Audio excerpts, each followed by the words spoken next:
morning, everyone. This is your DJ Senpai, and you're listening to Unmute. Yes, kumusta kayo dyan? Eto na naman tayo mag-unmute.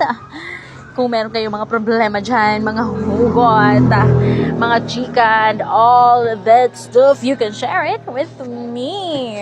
Kung meron kayong mga long story, ayan, you can also share it with me. Everything under the sun.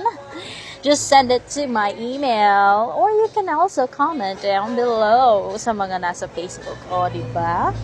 Now it's gonna be a new year for me.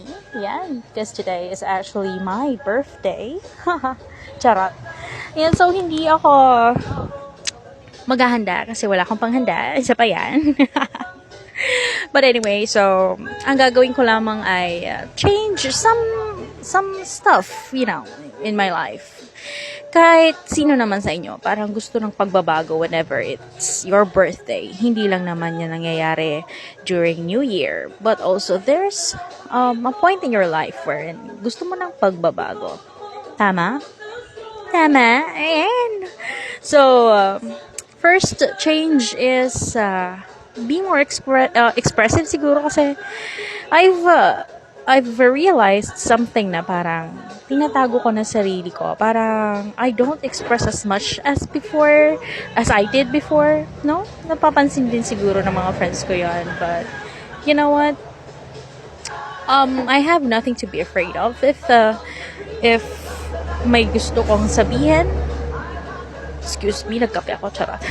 If may gusto kong sabihin, why would you not say it if ikakagaan naman ang loob mo, as long as you don't hurt other people purposely, diba?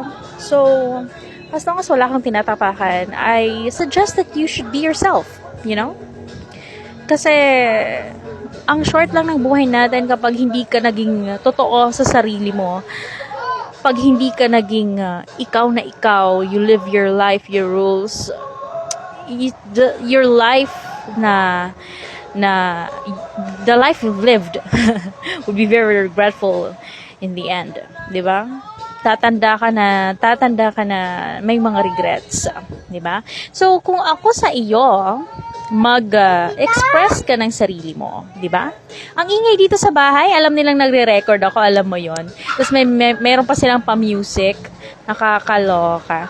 Anyway, so guys, I'm currently here in Tolosa, where the house is along the road, and the people here are stubborn, and the chicken, if you can hear the chicken, nangingitlog.